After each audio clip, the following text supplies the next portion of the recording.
Projeya pekê ya dorpêçkirina Başûrê Kurdistanê. Beşê yek.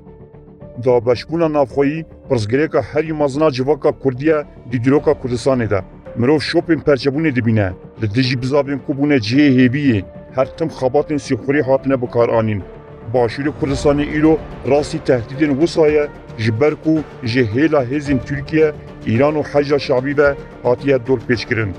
Mixabin, yek ji wa hêzên ku Başûrê Kurdistanê dorpêç dike û ji hundir ve hewil dide destkeftiyên wê tune bike PKK ye. PKK vê dorpêçê bi du awayan dimeşîne. Dorpêça yekem, dorpêça derve. Di vê dorpêçê de PKK ji sala 2011 heya rojemeya îro li gel Îranê tev digere. Hevkariya PKK ya bi Hejda Şeabî re mînaka zindî ye. Bi dagirkirina Mosilê ji hêla Daişê ve li xizîrana 2014 rastiyek taze derket holê. Diyar bû ku Îrak nikare xwe li ser lingê xwe bigire. Îrak pirsgirêka rojhilata navîn e. Hilweşîna wê di perçebûna li ser Şîe, Sunne û Kurdan li pey be. Dewletên bi nasname Şîe hene. Sunne xwe di 23 dewletin. Lêbelê ger Kurd mafê xwe ji bo damezrandana dewletekê bikar bîne, dê ji bo pergala dagirkeran bibe derbek mezin.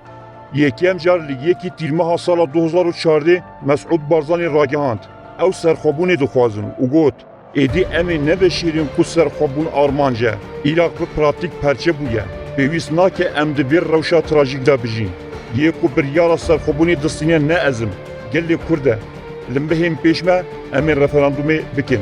Tişta ku Tirkiye, Îran û hin hêzên navnetewî jê ditisiyan, zaten ew bûya ku Barzanî gotin. Tirkiye û Îran tevî navkotiyên xwe lê her tim li ser dijberiya Kurdan şîrîkin. Li sala 2017 wan dewletan li dijî referandumê dijminatiya Kurdan kir. Serokên wan civiyan û pirsa Kurdistanê nîqaş kir. Tirkiye li gel Erebên Sunne dixwast Başûrê welat dorpêç bike. Îranê jî stratejiyek kurttir hebû. Îranê siyaseta dorpêçê li ser bingeha dîplomatik û hêza aborî ava kir. Tehranê dizanî gefên dîplomatik bi tenê çi bandorê nake. Qasım Süleymanî û Şemxanî bûne mîmarê serekiyên vê dorpêçê.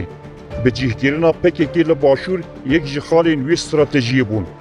Ketina hêzên pêşmerge di Kerkûkê de û xuyabûna nasnameya Kurdan Îran pir aciz kir. Sînorê dîrokî Kurdan li Kerkûkê çiyayê hemrîn bû. Pêwîst bû hêzek li vir cih girtiba. Projeya Ayatullahên Îranê ew bû ku Kurdan li dijî Kurdan bikar bîne û ji ber ku hêzek Şîe yan hêzekê din dê hişyariya netewî li cem Kurdan çalak bike, wan PKK şand Kerkûkê. Daişê li heman demê êrişî Zumar, Celewlaw deverên navbera Mosilê û Duhokê kir. Tangûçekên ku ji artêşa Îraqê sandibûn li dijî pêşmergeya bikaranîn. Li vê çaxê Kerkûk di bêdengiyê de bû. Ji ber ku hêzekê din hatibû meydanê. Fermandarên wê hêzê bi Farsî diaxivîn û li deverê digeriyan. Ew hêz jî muhafizên şorişa Îranê bûn. Hevkariya stratejîka Îran û PKK dîrokek kevnar û dirêj heye. Hevserokatiya Cemîl Bayek ya 2013 rê ji bo hevkariyê xweş kir. Her roj bi Îranê re têkilî hebûn. Geneke û PKK jî li hev hatin û pîrozbahiya yekema vê li hev hatinê gerîla bi merasimekê ji Qendîlê birin Kerkûkê.